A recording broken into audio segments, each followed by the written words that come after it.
Kita baca sama-sama boleh? Bismillahirrahmanirrahim.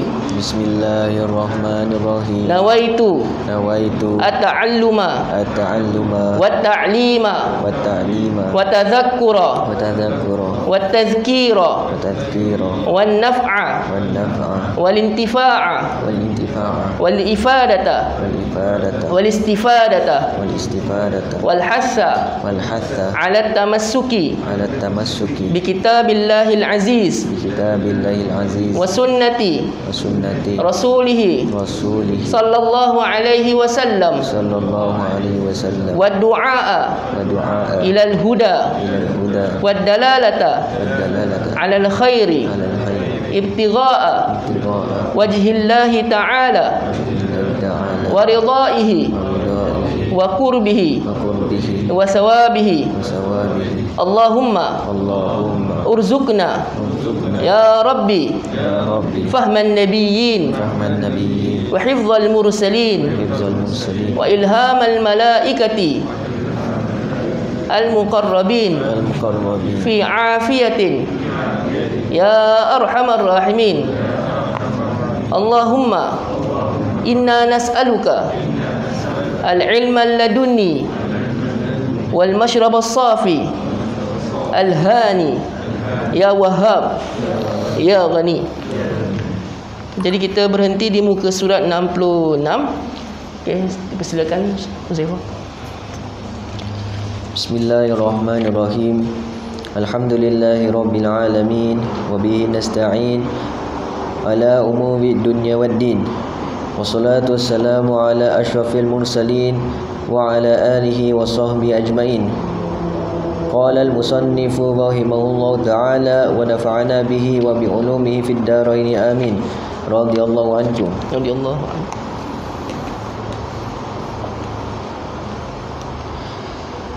Sabdanya Rasulullah sallallahu alaihi wasallam, wadhi nafsi biyadihi la ta'murunna bil ma'ruf wa la tanhawunna 'anil munkar wa la talkhuzunna 'ala yadidh zalim aw la yab'athanna Allahu 'alaikum iqaban min 'indih.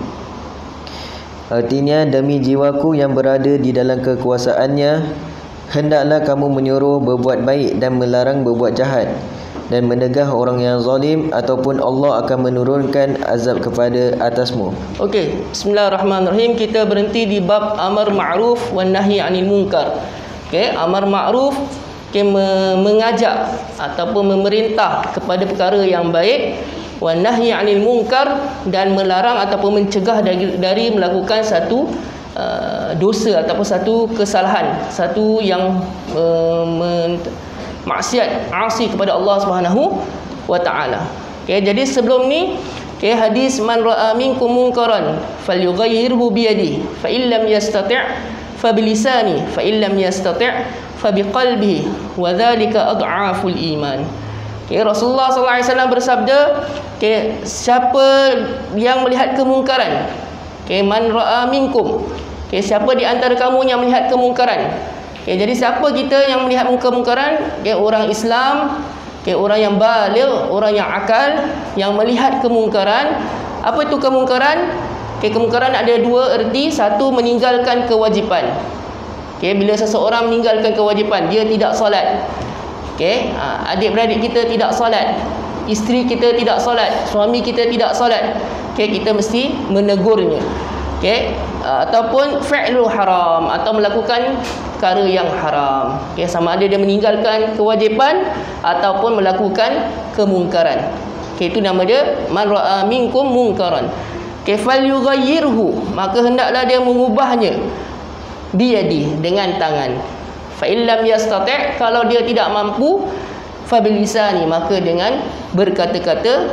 Fa illam yastati' fa biqalbihi, dan jika tidak mampu juga, maka hendaklah dia mencegahnya daripada menggunakan hati. Wa dzalika adhaful iman, maka itu adalah selemah-lemah iman.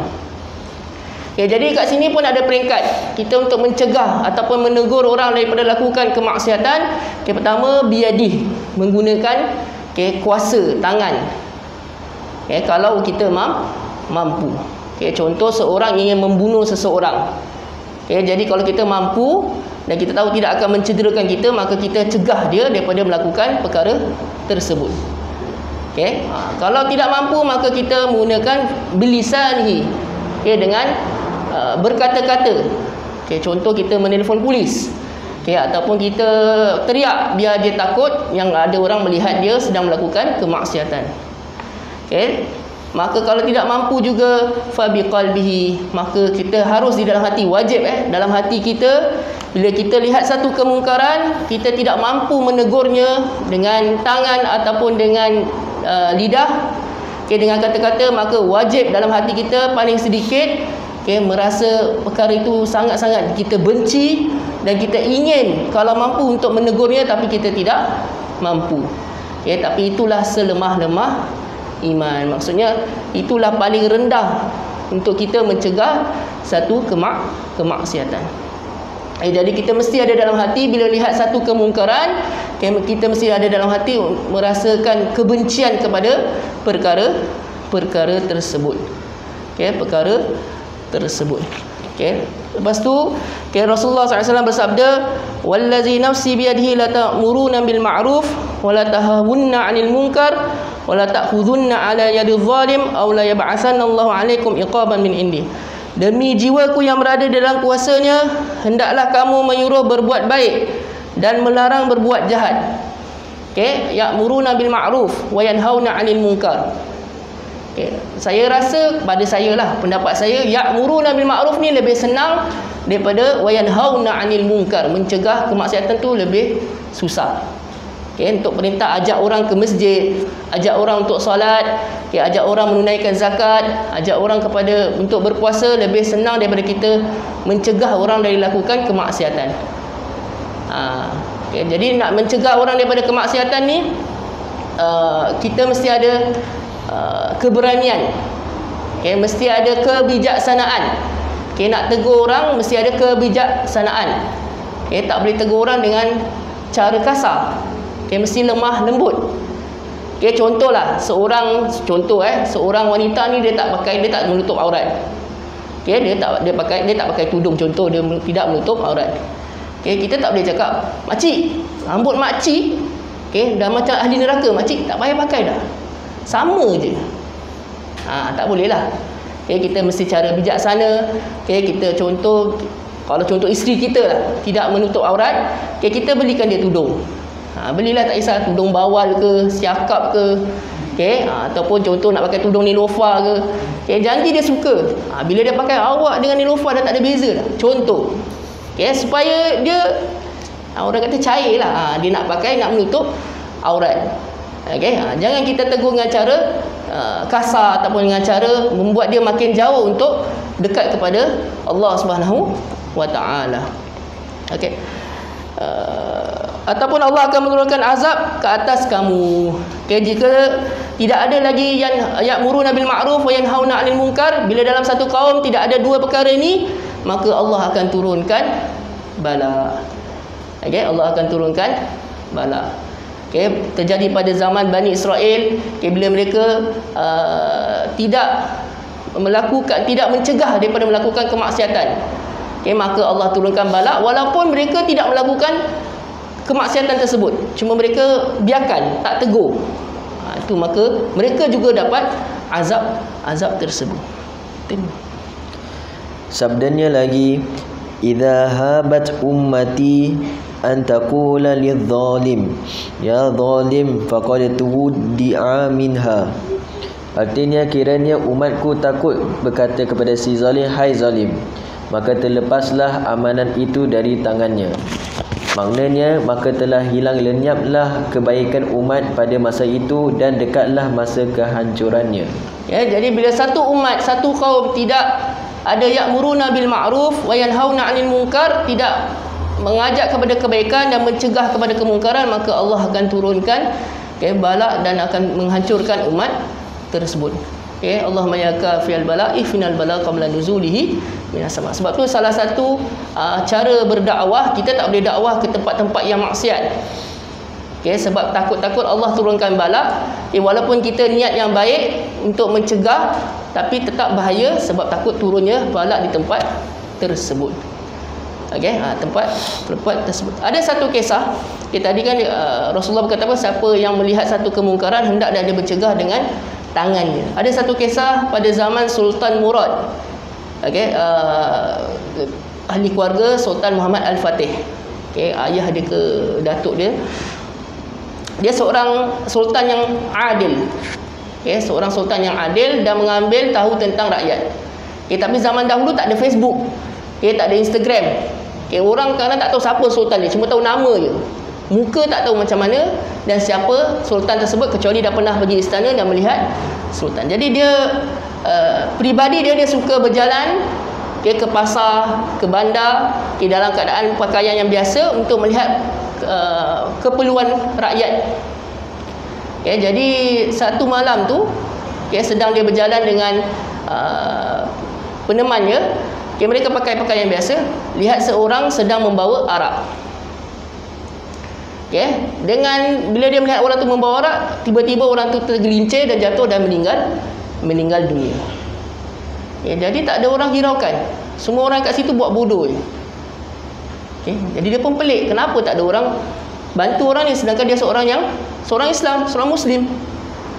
Jadi akhirnya dia pun suruh dia suruh orang uruskan, tak ada orang, semua orang buat bodoh. Akhirnya satu orang kata, wahai pak cik, dia tak kenal sultan. Wahai pak cik, dia ni seorang fasik. Dia suka beli arak. Tiap-tiap malam dia beli arak. Dan lepas tu dia akan pergi ke rumah pelacuran, maaf cakap, dan dia akan pergi ke sana. Jadi sultan pun pelik lah. Tapi dalam hati dia tergerak untuk uruskan jenazah tersebut. Jadi dia pun tanya mana rumah fulan ni, si yang meninggal ni. Maka mereka beritahu kat sini. Maka dia suruh askar dia, peneman dia bawa, dia angkat jenazah tersebut, bawa ke rumah isteri dia. Sampai ke rumah je, bila dia ketuk, isteri dia pun buka pintu. Dia bilang, wahai fulanah, wahai puan, suami kamu telah meninggal dunia. Isteri dia kata sedih, dan dia kata, terima kasih sultan sebab bawa suamiku kembali ke rumahku. Sultan ni pelik, macam mana kau tahu aku sultan? Kau dia follow aku ke Instagram ke IG ke? Tak ada. Jadi sultan ni pelik, dia kata, macam mana kau tahu aku sultan? Jadi isteri dia kata, wahai sultan, suami aku bukan orang yang fasik. Dia setiap malam membeli arak supaya dia kata dapat menyelamatkan daripada seorang Muslim daripada mabuk pada malam tersebut. Dan setiap malam dia pergi ke rumah pelacuran. Dia membayar wanita pada malam tersebut supaya dia dapat selamatkan seorang Muslim dan seorang Muslimah daripada melakukan zina. Itu cara dia mencegah kemaksiatan. Tapi orang akan lihat dia sebagai seorang fasik. Terang-terang dia berbuat kesalahan. Jadi aku pernah tegur dia, aku kata, wahai suamiku, kalau kau buat ni macam setiap hari, orang akan tuduh kau seorang yang fasik. Nanti kau meninggal tak ada orang yang hiraukan kau. Dia kata, wahai isteriku, jangan kau khawatir, nanti kalau aku meninggal dunia, sultan akan menguruskan jenazahku. Dari situ isteri dia tahu, bila suami dia balik, jenazah suami dia balik, yang bawa ni adalah sultan. Jadi lepas ni semua pergi 7-Eleven. Tak ada. Jangan lah. So maksudnya kat situ, cara mencegah maksiat tu macam-macam cara lah. Cuma kita di sini juga jangan timbulkan fitnah lah. Kat sini boleh bahaya juga cerita kisah ni. Boleh menimbulkan fitnah. Kalau contoh lah, nampak saya pergi beli contoh Tiger Beer. Niat saya balik nak pecah, nak buang kan, biar orang tak minum. Weh, Ustaz Muaz beli Tiger. Kan jadi satu fitnah, orang tak tahu. Dan sebagainya. Jadi kita mesti ya'muruna bil ma'ruf wa yanhauna 'anil munkar, tapi mesti ada. Syekh Abdul Qadir Jalani mengatakan, orang yang ingin mencegah ya'muruna bil ma'ruf wa yanhauna 'anil munkar mesti ada ilmu. Macam mana awak nak cegah kalau awak tak ada ilmu. Dan orang tu juga mesti melakukan apa yang dia perintah dan menjauhi apa yang dia larang. Contoh kita, jangan berjudi, jangan beli nombor. Tapi orang nampak dia pergi beli nombor, dia berjudi. Itu semua adalah perkara yang susahlah orang nak ikut. Bab kata orang putih apa? Action speak louder than words. Itulah tu benda kot. Jadi perbuatan tu lebih diikut daripada percakapan. Perbuatan itu lebih diikut daripada percakapan. Tapi kita nak ya'muruna bil ma'ruf wa yanhauna 'anil munkar, kita tak boleh jadi spy. Kita tak boleh mengintip untuk mencari kesalahan orang. Tidak diajar dalam Islam untuk mengintip. Wala tajassasu, jangan jadi seorang spy. Maksudnya dia pergi rumah orang, dia dengar, dia pasang telinga. Dia ni buat apa kat rumah ni? Dia ikut fulan ni ataupun fulana ni pergi mana-mana, dia ikut nak mencari kesalahan dia. Tak, Islam tak diajar macam gitu. Bila kita melihat satu kemungkaran, baru kita tegur. Barulah kita tegur, bukan kita pergi rumah orang untuk cari kesalahan. Itu tak. Jiran kita, kita untuk jaga jaga hak jiran. Tapi kita bukan jaga, kita kepo. Lainlah kita contoh, kita nampak dia membeli sesuatu yang haram dan sebagainya, barulah kita boleh tegur dengan cara yang baik, dengan hikmah. Dan juga mesti niat yang baik. Bila kita ingin menegur ataupun mencegah, kita mesti niat untuk mendapat keredaan Allah Subhanahu Wa Taala, bukan untuk kita riak ataupun kita kata kita ni lebih baik daripada dia. Kita punya niat mesti betulkan. Seperti kita nak belajar pun, kita mesti betulkan niat kita. Maka bila kita ingin menegur ataupun mencegah seseorang yang melakukan kemaksiatan, maka kita mesti niat kita untuk mendapat redha Allah dan juga menyelamatkan dia daripada azab api neraka.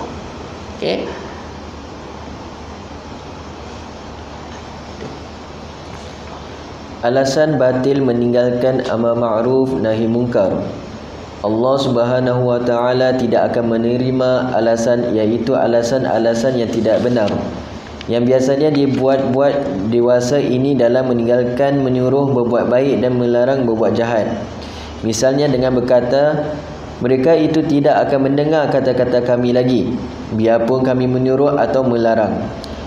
Misalnya lain termasuk, kami akan ditimpa bahaya yang tidak sanggup kami menahan lagi jika kami menyuruh berbuat baik dan melarang berbuat jahat. Dan banyak lagi misal-misal yang lain, yang kesemua itu timbul dari sebab kurang gairah atau cemburu terhadap agama Allah. Memanglah tidak salah berdiam diri atau berhenti jika telah nyata akan ditimpa bahaya yang besar atau telah yakin akan tertolaknya seruan itu. Akan tetapi dalam keadaan serupa ini, berdakwah menyuruh berbuat baik dan melarang berbuat jahat akan menjadi lebih utama dan lebih perlu lagi. Hanya kewajibannya sahaja telah gugur. Jadi jangan kita cari alasan untuk bila mengajak orang kepada kebaikan, atau mencegah orang daripada melakukan kemaksiatan, dengan alasan-alasan seperti mereka itu tidak akan mendengar kata-kata kami lagi. Dia belum cuba, dia belum beritahu, dia dah rasa, dia dah give up. Dia kata, confirm diorang tak akan dengar. Jadi bila kita nak tegur orang, kita berselawat ke atas Nabi SAW. InsyaAllah dengan berkatnya Nabi SAW, orang itu akan dapat dengar kata-kata. Seperti kita ingin menegur anak kita, kita sentiasa menegurnya dan doa kepada Allah SWT supaya lembutkan hati dia dan kembalikan dia kepada jalan yang baik, yang betul. Antara contoh mencegah kemaksiatan, mengambil harta hak orang lain dengan zalim. Ini saya sekarang banyak nampak trend-trend. Maaf cakap lah.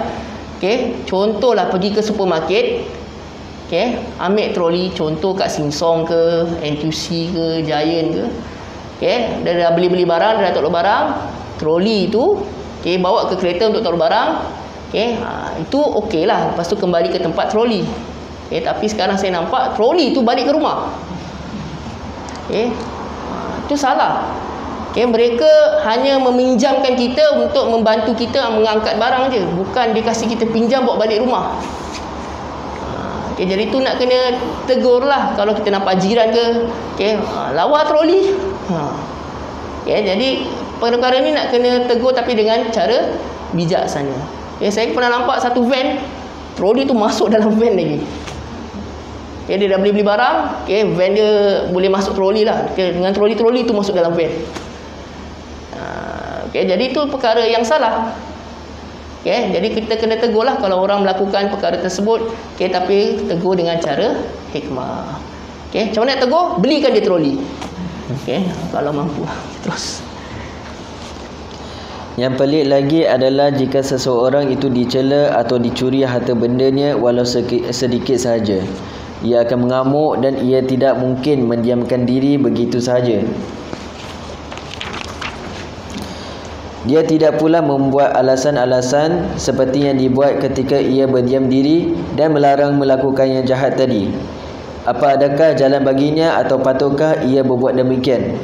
Tidak lain kerana mereka menganggap bahawa harta benda dan barang-barang di dunia itu lebih penting dari agama Allah.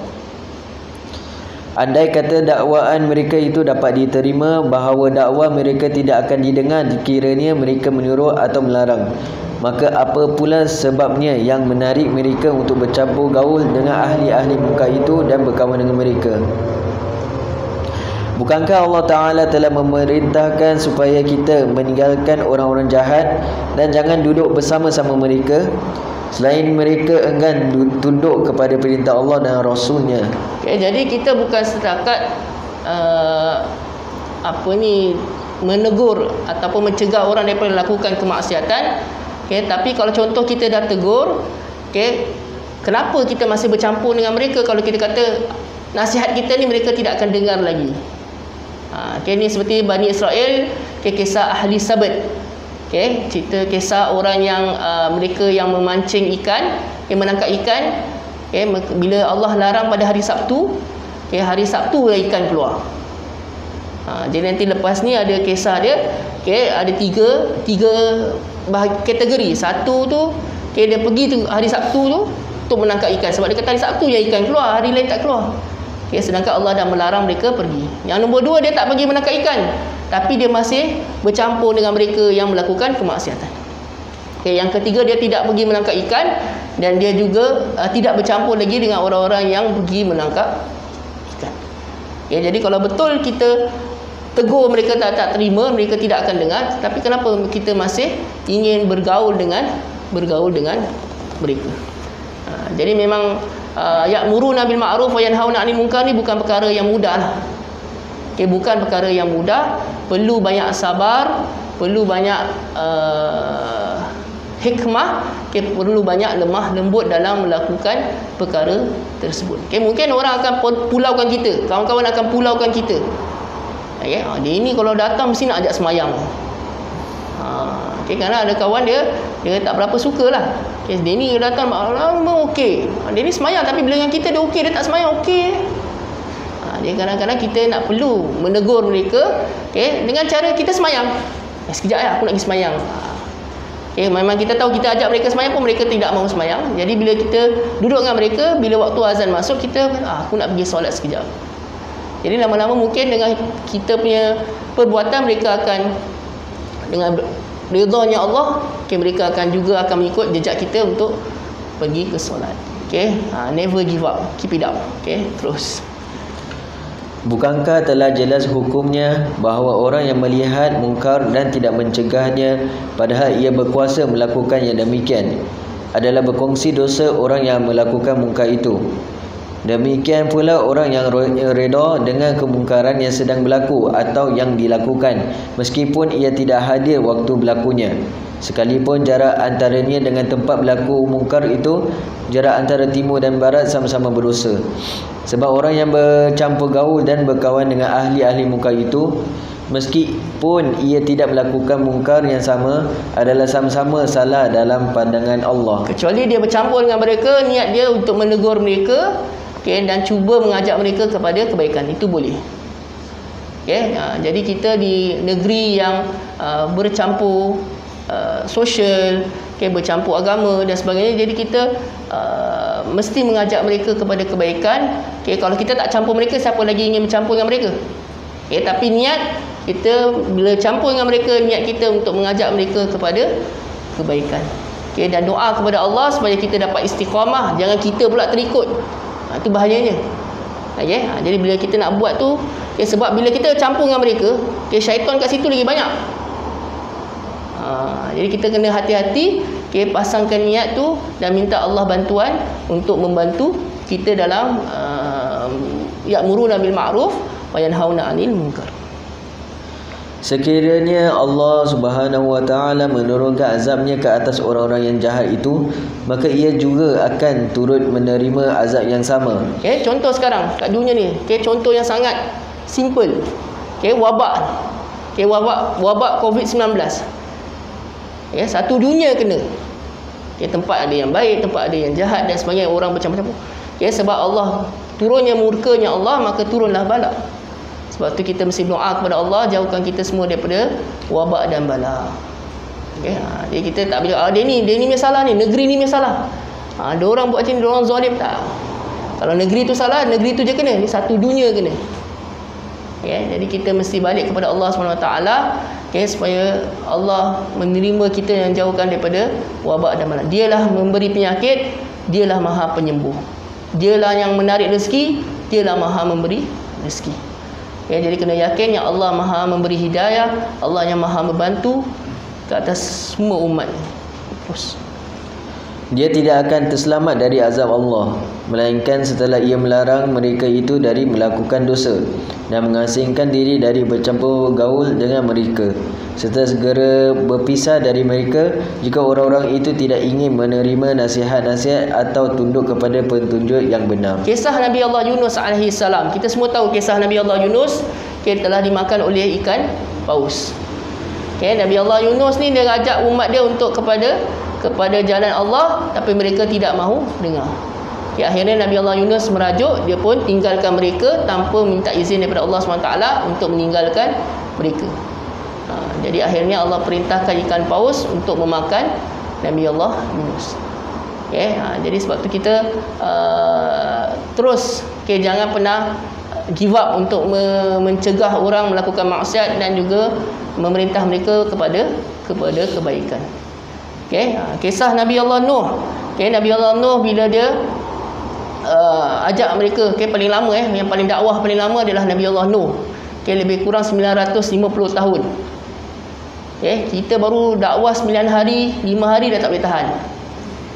Nabi Allah Nuh 950 tahun dakwah. Yang masuk agama Islam berapa orang je? Berapa orang je? Jadi kita tak boleh rasa give up dalam ya'muruna bil ma'ruf wa yanhauna 'anil munkar. Bagi ibu bapa yang menjaga anak, yang mengajar anak mereka, tambah dengan doa kepada Allah SWT. Untuk beri hidayah kepada anak-anak mereka untuk jalan kembali ke jalan Allah SWT. Hendaklah kita cinta kerana Allah terhadap orang-orang yang mentaatinya, serta benci kerana Allah terhadap orang-orang yang mendehakainya, kerana yang demikian itu merupakan seteguh-teguh pegangan iman. Rasulullah SAW pernah memberitakan apabila Bani Israel melakukan perkara-perkara mungkar, maka para ulama mereka telah melarang mereka, tetapi tidak dipedulikan amaran mereka, malah mereka ingkar. Kemudian para ulama itu turut bercampur gaul dengan kaumnya yang derhaka itu, serta bekerjasama tanpa menghiraukan lagi keadaan mereka. Setelah ini terjadi, maka Allah Subhanahu wa taala pun mematrai hati setengah mereka kepada yang lain, serta diturunkan laknat ke atas mereka sekalian menerusi lidah Nabi-Nabi Allah, Daud dan Isa bin Maryam alaihi wassalam. Jadi bila ulama ni, ulama pada zaman Bani Israel, Israel, apa makna Bani Israel? Israel ni nama Nabi Allah Yaqub. Isra dalam bahasa Arab maknanya berjalan malam. Nabi Allah Yaqub dia suka berjalan malam. Sebab tu digelar kaum Bani Israel. Jadi mereka ni bila dicegah oleh para ulama pada zaman tersebut, mereka tidak mahu mendengar, mereka ingkar. Akhirnya ulama-ulama dia pun dah give up, ulama dia pun campur dengan mereka. Buat kau punya hidup, kau punya pasal lah, aku punya hidup, aku punya pasal. Tapi dia campur. Maka Allah pun turunkan laknat, turunkan balak kepada semua itu sekali. Walaupun mereka tidak melakukan maksiat, tapi mereka bercampur gaul dengan orang-orang maksiat yang mengingkari Allah, maka mereka pun dapat azab Allah Subhanahu wa taala. Terus dalam kisah ahli Qirya, kaum Bani Israel yang tempat tinggalnya dekat dengan laut, apabila mereka telah menghalalkan penangkapan ikan pada hari Sabtu, iaitu hari Sabat peribadatan, padahal Allah Ta'ala telah melarang menangkap ikan pada hari itu, maka mereka telah berpecah menjadi 3 puak. Puak pertama telah melanggar larangan Allah Ta'ala, lalu mereka terus menangkap ikan pada hari Sabtu. Puak kedua patuh kepada larangan itu, mereka menegah kelakuan puak pertama, akan tetapi di dalam masa yang sama mereka tetap juga bercampur gaul dengan puak itu. Manakala puak ketiga pula telah menyingkirkan puak yang melanggar larangan Allah Ta'ala tadi, serta menjauhkan diri mereka dari bercampur gaul dengan puak itu. Apabila didapati puak itu tidak mengendahkan larangan Allah dan terus melakukan maksiat yang ditegar oleh Allah Ta'ala. Jadi ada tiga puak. Satu yang menangkap ikan, dia dah tak hirau lah, sebab hari Sabtu tu yang keluar ikan, maka mereka terus tidak hirau dengan larangan Allah, mereka terus pergi menangkap ikan. Yang kedua, mereka tidak menangkap ikan, tapi mereka tetap masih bercampur gaul, bercampur dengan orang-orang yang menangkap ikan pada hari Sabtu. Manakala puak yang ketiga, mereka menyingkirkan puak yang melanggar larangan Allah tadi, serta menjauhkan diri mereka dari bercampur gaul dengan puak itu. Maka 2 puak tu Allah menurunkan laknat dia dan azabnya, maka yang puak ketiga diselamatkan oleh Allah Subhanahu wa taala. Apabila Allah Ta'ala menurunkan azabnya ke atas mereka, azab itu meliputi puak pertama dan kedua juga, kerana puak kedua itu telah berada bersama-sama dengan ahli-ahli maksiat, meskipun mereka tidak turut melakukannya. Hanya puak ketiga sahajalah yang terselamat di antara mereka itu, sebagaimana yang diceritakan oleh Allah Ta'ala di dalam firman-Nya yang berikut. A'udzubillahi minasyaitonirrajim. Anjaynal ladzina yanhauna 'anis su'i wa akhadnal ladzina zalamu bi'adzabin ba'isin bima kanu yafsukun. Artinya kami selamatkan orang-orang yang melarang dari membuat kesalahan, dan kami siksa orang-orang yang aniaya itu dengan siksa yang mengerikan disebabkan mereka berlaku jahat. Surah Al-A'raf ayat 165. Kemudian Allah Subhanahu wa taala sumpah mereka itu hingga ada yang menjadi monyet, sebagaimana yang diterangkan oleh firman Allah, "Aw nal'anahum kama la'anna ashabas sabti." Atau kami kutuk mereka sebagaimana kami mengutuk orang-orang yang melanggar larangan hari Sabtu. Jadi ada yang Allah sumpah mereka, yang menjadikan mereka kepada binatang. Ada yang menjadi monyet, dan ada juga menjadi khinzir. Sebab tu kalau nampak monyet macam manusia, tu maknanya mungkin daripada kaum kerabat diorang lah ni. Bukan manusia macam monyet, monyet macam manusia. Terus. Lantaran itu hendaklah kita menjauhkan diri serta menyingkirkan ahli-ahli maksiat itu, setelah kita yakin bahawa mereka memang tidak akan menerima kebenaran. Wallahu a'lam bissawab. Jadi insya-Allah minggu hadapan kita akan sambung seperti biasa, dan siapa yang ada kesempatan esok hari, insya-Allah di Masjid Hajjah Fatimah akan membaca kitab Risalatul Muawanah. Sama macam ini, roha juga, duduk macam ini. InsyaAllah kalau ada kesempatan, ada kelampangan, ajak ya'muruna bil ma'ruf, ajak ahli keluarga, kawan-kawan pergi mana-mana lah. Tak semestinya Masjid Hajjah Fatimah, mana masjid yang boleh pergi dan pergi dengar kelas-kelas agama. Kita bacakan satu Fatihah biniyati syifa untuk Muhammad Affan Shah Mas Andi Shah. Moga-moga Allah beri dia kesembuhan kesihatan, angkat segala penyakit, dan juga kita doakan ahli keluarga kita yang sedang menghadapi sakit, semoga Allah angkat segala penyakit mereka, beri mereka kesembuhan yang sempurna. Okey, wa idza maridtu fahuwa yashfin, jika aku sakit dialah Maha Penyembuh. Bi hadhihi niyyah wa ila hadratin Nabi Muhammadin Mustafa Rasulullah sallallahu alaihi wasallam. Al-Fatihah. Bismillahirrahmanirrahim. Alhamdulillahirabbil alamin arrahmanir rahim.